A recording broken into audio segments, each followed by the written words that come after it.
सो hey guys, स्वागत है आपका मेरे चैनल पर एक न्यू वीडियो के साथ में। तो आज का ये वीडियो होने वाला है दी पार्टीशन ऑफ इंडिया के ऊपर। और अगर आप चैनल पे नए हैं तो चैनल को सब्सक्राइब कीजिए और वीडियो को लाइक करना मत भूलिएगा और कमेंट में हमें न्यू वीडियोस की एडवाइस देते रहिएगा। तो आज का ये वीडियो है दी पार्टीशन ऑफ इंडिया के ऊपर। इंडिया के पार्टीशन के बारे में लोग ज्यादातर यही जानते हैं कि 1947 में पाकिस्तान भारत से अलग हुआ था, लेकिन कई लोग ये नहीं जानते कि भारत का पार्टीशन आज से पहले कई बार हो चुका है। हाँ, कई बार भारत का पार्टीशन हो चुका है।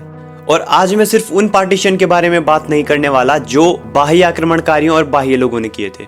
आज मैं उन पार्टीशन के बारे में भी बात करने वाला हूँ जो बहुत पुराने टाइम पर भारत के खुद के राजाओं द्वारा किए गए थे। तो चलिए शुरू करते हैं आज के वीडियो को।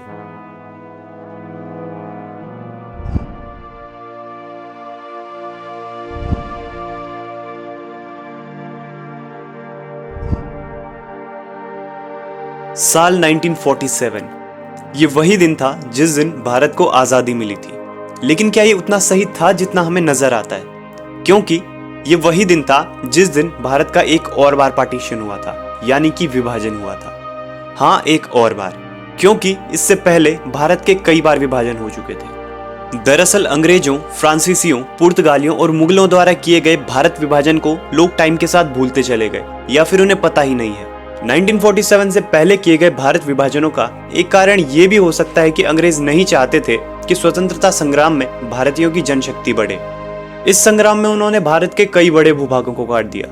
और मैं सिर्फ बाह्य लोगों द्वारा किए गए पार्टीशन के बारे में बात नहीं कर रहा, मैं उन पार्टीशन के साथ साथ उन पुराने पार्टीशन की बात भी कर रहा हूँ जो भारत के अपने राजाओं द्वारा किए गए थे। लेकिन बस फर्क ये था कि भारतीय राजाओं द्वारा किए गए पार्टीशन में भारत के जो पार्ट किए जाते थे वो भारतवर्ष के अंडर ही आते थे, लेकिन बाह्य लोगों द्वारा किए गए पार्टीशन में जो पार्ट्स अलग किए जाते थे वो या तो अन्य राजाओं के अंतर्गत चले जाते थे या तो उन्हें अलग नेशनलिटी दी जाती थी। और हिस्टोरिकल बुक्स में दर्ज है कि पिछले 2500 सालों में भारत पर यूनानी, यवन, हुण, शक, कुषाण, सीरियन, पुर्तगाली, फ्रेंच, डच, अरब, तुर्क, तातार, मुगल और अंग्रेजों ने आक्रमण किए हैं। लेकिन कहीं पर भी ये दर्ज नहीं है कि अफगानिस्तान, पाकिस्तान, म्यांमार, श्रीलंका, नेपाल, तिब्बत, भूटान, पाकिस्तान, मालदीव या बांग्लादेश पर आक्रमण हो। और मैं ये क्यों कह रहा हूँ, यानी कि मैं इन देशों के नाम क्यों ले रहा हूँ, क्योंकि एक टाइम पर ये देश भी भारत के पार्ट्स हुआ करते थे। 1857 के पहले भारत का क्षेत्रफल 83 लाख वर्ग किलोमीटर था और प्रेजेंट भारत का क्षेत्रफल 33 लाख वर्ग किलोमीटर से थोड़ा ही कम है। और पड़ोसी 9 देशों का क्षेत्रफल 50 लाख वर्ग किलोमीटर है। और अगर इन दोनों को जोड़ दिया जाए तो भारत का जो पुराना क्षेत्रफल है हमें वो मिलता है। आज जिसे हम अखंड भारत कहते हैं वो पहले कभी नाभि खंड, फिर अजनाभ खंड और बाद में भारतवर्ष कहा जाने लगा। ये क्षेत्र 16 महाजनपदों में बटा था। हालांकि सभी क्षेत्रों के राजा अलग अलग होते थे, लेकिन कहलाते सभी भारतवर्ष के महाजनपद थे। अब अगर हम भारत के पार्टीशन के बारे में बात कर ही रहे हैं तो थोड़ा सा ये भी जान लेते हैं कि आखिर भारत बना कैसे। प्राचीन काल में संपूर्ण धरती को आर्यों ने 7 द्वीपों में बांटा था, जो थे जम्बू, प्लक्ष, शालमली, कुश, क्रौच, शाक और पुष्कर। और इनमें से जम्बू द्वीप सभी के बीचों बीच था। अनुमान लगाया जाता है कि लगभग 9057 ईसा पूर्व जम्बू द्वीप के प्रथम राजा स्वयंभू मनु थे। बाद में उनके बेटे प्रियव्रत इसके शासक बने। राजा प्रियव्रत के बाद अग्निंद्र ने शासन संभाला। अग्निंद्र ने जम्बू द्वीप को 9 भागों में बांट दिया और अपने पुत्रों को इन 9 खंडों का राजा बना दिया।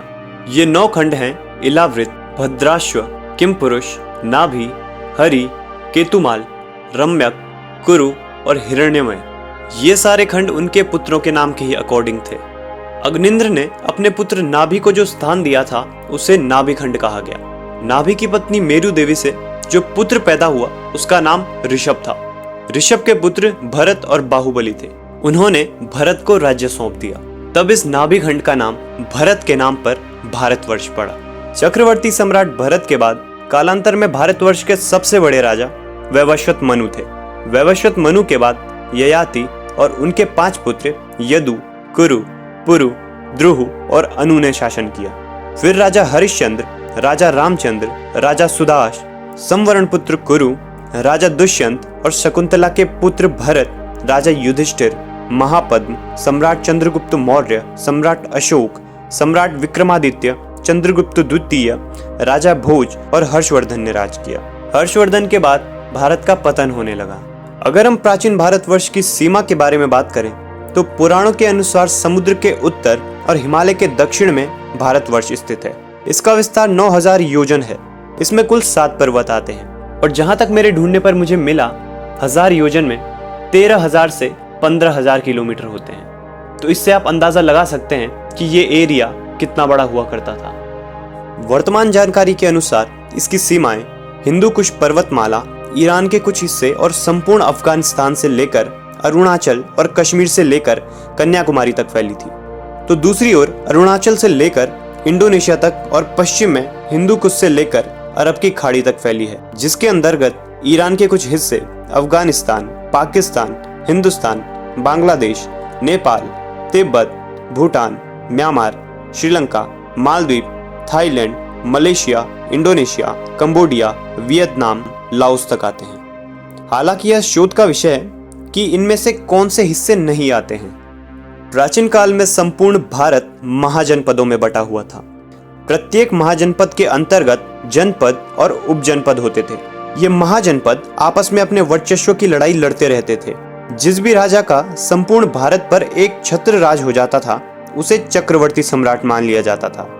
ये जनपद टाइम के साथ साथ छोटे बड़े होते गए, लेकिन सभी मिलकर भारतवर्ष ही बनाते थे, जिसका केंद्र कभी अयोध्या, कभी अवंतिका, कभी मथुरा, कभी हस्तिनापुर, कभी तक्षशिला और कभी पाटलिपुत्र रहा।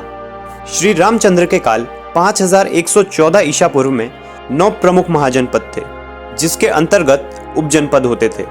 ये 9 जनपद इस प्रकार थे: मगध, अंग यानी बिहार, अवंती यानी उज्जैन, अनूप यानी नर्मदा नदी तट पर माहिष्मति, सूरसेन यानी मथुरा, धनिप यानी राजस्थान, पांड्य यानी तमिल, विंध्य यानी मध्य प्रदेश और मलय यानी मलाबार। अब सवाल ये उठता है कि संपूर्ण भारतवर्ष कैसे और कब खंड खंड हो गया। तो आओ जानते हैं इसके बारे में विस्तार से। गंधार और कंबोज के कुछ हिस्सों को मिलाकर अफगानिस्तान बना। इस पूरे क्षेत्र में हिंदू शाही और पारसी राजवंशों का शासन रहा। बाद में यहाँ बौद्ध धर्म का विस्तार हुआ और यहाँ के राजा बौद्ध हो गए। 7वीं सदी के बाद यहाँ पर अरब और तुर्क के मुसलमानों ने आक्रमण करना शुरू किया और 870 ईस्वी में अरब सेनापति याकूब एलिस ने अफगानिस्तान को अपने अधिकार में कर लिया। हालांकि बाद में फिर से हिंदू शाही राजाओं ने अपने राज्य पर पुनः अधिकार कर लिया था, लेकिन हिंदू शाही वंशीय राजाओं की महमूद गजनबी से हार के साथ अफगानिस्तान का इतिहास पलट गया। आक्रमणकारियों के कारण 1071 तक हिंदू शाही राजाओं का राज्य हमेशा के लिए समाप्त हो गया और वहां पर खलीफाओं का राज चलने लगा। अब अगर कुछ समय बाद की बात करें तो 6 मई 1739 को दिल्ली के बादशाह मोहम्मद शाह अकबर ने ईरान के नादिर शाह से संधि कर अफगानिस्तान उसे सौंप दिया। अब अगर हम यहाँ पर नादिर शाह की बात कर ही रहे हैं तो आपने अगर मेरा कोहिनूर वाला वीडियो नहीं देखा है तो उसको भी जरूर पूरा देखिएगा। यहीं कहीं ऊपर आई बटन पर मैं आपको वो वीडियो दे दूंगा, तो उसको भी पूरा देखिएगा। उससे आपको पता चलेगा कि कोहिनूर से नादिर शाह का क्या कनेक्शन था। तो पहले इस वीडियो को कंप्लीट करते हैं। 17वीं सदी तक अफगानिस्तान नाम का कोई राष्ट्र नहीं था। अफगानिस्तान नाम का विशेष प्रचलन अहमद शाह दुर्रानी के शासनकाल 1747 से 1773 में ही हुआ। 1834 में एक प्रक्रिया के तहत 26 मई 1876 को रूसी व ब्रिटिश शासकों के बीच गंडामल संधि के रूप में निर्णय हुआ और अफगानिस्तान नाम से एक बफर स्टेट यानी राजनीतिक देश को दोनों ताकतों के बीच स्थापित किया गया, जिससे अफगानिस्तान यानी पठान भारतीय स्वतंत्रता संग्राम से अलग हो गए। 18 अगस्त 1919 को अफगानिस्तान को ब्रिटिश शासन से आजादी मिली थी।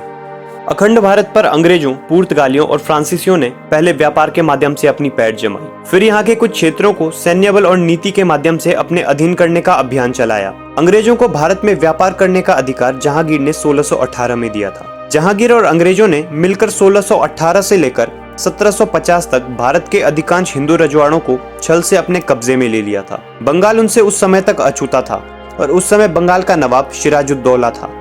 बाद में 1757 में उसे भी हरा दिया गया। इसके बाद कंपनी ने ब्रिटिश सेना की मदद से धीरे धीरे अपने पैर फैलाना शुरू कर दिया और लगभग संपूर्ण भारत पर कंपनी का झंडा फहरा दिया। उत्तर और दक्षिण भारत के सभी मुस्लिम शासकों सहित सिख, मराठा, राजपूत और अन्य शासकों के शासन का अंत हुआ। अंग्रेजों ने अखंड भारत के अन्य क्षेत्र श्रीलंका, नेपाल, म्यांमार आदि पर भी अपना अधिकार कर लिया। बाद में टाइम टू टाइम अंग्रेज, पुर्तगाली और फ्रांसीसी धीरे धीरे अखंड भारत के अन्य हिस्सों से अपना अधिकार हटाते गए और इस तरह से अखंड भारत के टुकड़े टुकड़े होते चले गए। नेपाल को देवघर कहा जाता था। यह भी कभी अखंड भारत का हिस्सा हुआ करता था। स्वतंत्रता संग्राम के सेनानी इस क्षेत्र में अंग्रेजों के विरुद्ध लड़ते समय शरण लिया करते थे।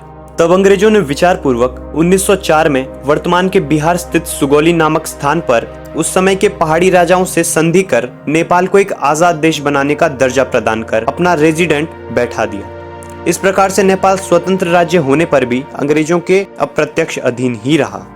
भूटान भी कभी भारतीय महाजनपदों के अंतर्गत एक जनपद था। संभवतः ये विदेही जनपद का हिस्सा था। सिक्किम और भूटान को भी अंग्रेजों ने 1906 में स्वतंत्रता संग्राम से अलग कर दिया और वहां पर अपनी एक प्रत्यक्ष नियंत्रण से रेजिडेंट स्थापित कर दी थी। ब्रिटिश प्रभाव के तहत 1907 में वहां राजशाही की स्थापना हुई। 3 साल बाद एक और समझौता हुआ जिसके तहत ब्रिटिश इस बात पर राजी हुए कि वे भूटान के आंतरिक मामलों में हस्तक्षेप नहीं करेंगे, लेकिन भूटान की विदेश नीति इंग्लैंड द्वारा तय की जाएगी। 1947 में भारत आजाद हुआ और 1949 में भारत भूटान समझौते के तहत भारत ने भूटान की वो सारी जमीन उसे लौटा दी जो अंग्रेजों के अधीन थी। म्यांमार कभी ब्रह्म देश हुआ करता था, इसे बर्मा भी कहते हैं। 1935 और 1937 में ईसाई ताकतों को लगा कि उन्हें कभी भी भारत व एशिया से जाना पड़ सकता है। समुद्र में अपना नौसैनिक बेड़ा बैठाने, उनके समर्थक राज्य स्थापित करने और स्वतंत्रता संग्राम से उन भूभागों व समाजों को अलग करने के लिए सन 1935 में श्रीलंका और सन 1937 में म्यांमार को अलग राजनीतिक देश की मान्यता दे दी गई। तो ये था आज का वीडियो। अगर वीडियो थोड़ा सा भी पसंद आया हो तो वीडियो को लाइक जरूर कीजिएगा और चैनल को सब्सक्राइब कीजिएगा और कमेंट में हमें इसी तरह की न्यू वीडियोस की एडवाइस देते रहिएगा। वीडियो बनाने में बहुत मेहनत लगती है, आपको केवल 1 सेकंड लगेगा सब्सक्राइब करने में और वीडियो को लाइक करने में, तो प्लीज सब्सक्राइब और लाइक कर दीजिएगा। मिलते हैं ऐसे ही एक नेक्स्ट वीडियो में, तब तक बाय बाय। सब्सक्राइब।